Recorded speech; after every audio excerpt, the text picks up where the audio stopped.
locked up in prison and isolated from the rest of the world?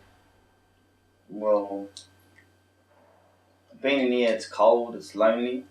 You've only got 4 walls. Especially if you first come in, you got no TV, you've got no entertainment, no magazines, and what else? It's just cold and it's just lonely. It's depressing. It's shit. The food's rubbish. And what you're wearing, is it code? Does everyone wear orange overalls or? Not everyone wears orange overalls. It's only like the maximum security jails. If you've had a fight in the yard with another inmate, or assaulted an officer, or you're in like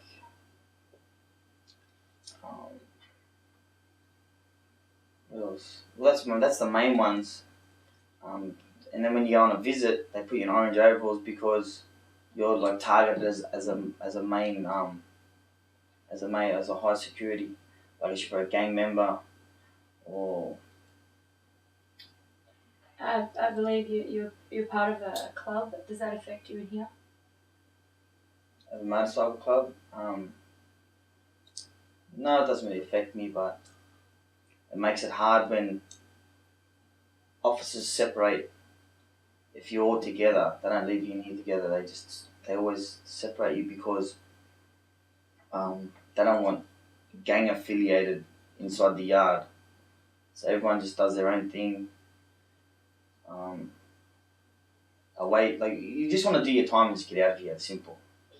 Is there anything in particular that you think about or that you dream of to try and make time pass a lot quicker? Yes, you always have a dream in you. A lot of inmates do get out and have dreams, but they don't follow it through. Yeah, I've got a dream. I've got a dream that what I do is I just cut out magazines and just draw. I try to draw a crazy bike because I love bikes since I was a kid. I have pictured a bike in my head, and I just nag my mum every day that I want to build a bike. She goes, stop because I'm doing a head-in that much on the visits. The bike that I picture in my head, I hope it's going to be my dream bike. Right. Do you think when you leave prison that you'll do something with the bikes? Do you think you'll follow that through? I think so. When I get out, I don't want to come back in here. I just want to get out and just do my thing. Just do what I want to do. Stay out of trouble. You said that you keep nagging your mum about the crazy bike you want to build. How does it affect your family that you're inside? Well, it affects my mum in a bad way. I mean, every time she comes and visits me, she's crying. Now, your family's the only one that suffers at the end of the day. They're the ones that make sure that if you're eating, are you eating, is it cold in there? Are you getting enough food in there?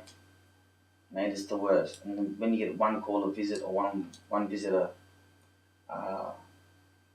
like every so many hours, and then when there's a big lineup, you're probably lucky to even get a phone call to your family. That's why so many people get called with mobile phones in here. You don't have the choice, but to get done with mobile phones, it's shit, man. It's the most. It's just man. I don't wish this place on anybody. Do your family come and visit you often? My family visits me non-stop. It's every time there's a visit on, they're there. They're the first ones on the front gates, I think.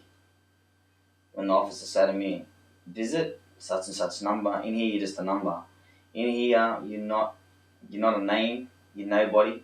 You might be the biggest gangster. You might be the biggest bloke or whoever you think you are. In here, you're just a number. You're nobody in here. You might think you are, but you're not. You're nothing. I believe you have a European background. Does that affect you in here? Does race have an issue in prison? The race in here, well, it doesn't really matter. The Lebanese, there is a lot of Lebanese, which I am, and I'm proud to be Lebanese. But as soon as they hear that you're Lebanese, they take it the wrong way. But our culture is a very respectable culture. Our culture is in a way where they respect you if you respect them. You disrespect them, um, you're just gonna cop the consequences, I suppose. Because honestly, our house, any Lebanese house, is open for anybody. Okay, the thing is, as soon as they know you got tattoos and you're Lebanese, they don't want to give you a job. They look at you the wrong way. This is why most of the Lebanese guys have do what they do, and they're not violent, but it's because this whole the country itself and all the politics that come with it. At the end of the day, they look at you. I don't know. They just look at you the wrong way. They say, "No, go back to Lebanon." And the town we come from is called Bathurst. It's a little country town where Europeans weren't liked at all. And we grew up in a violent little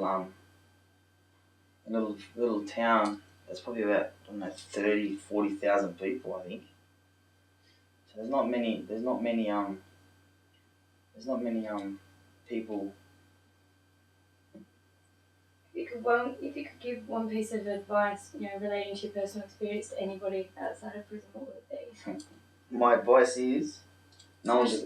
Especially like the younger generation. My advice is not to come back in here. For no one to come back in prison, and think about it before you commit anything. If you're going to commit a murder, a drug deal, an armed robbery, have a good think about it, because if you end up in here, it's not a place to be.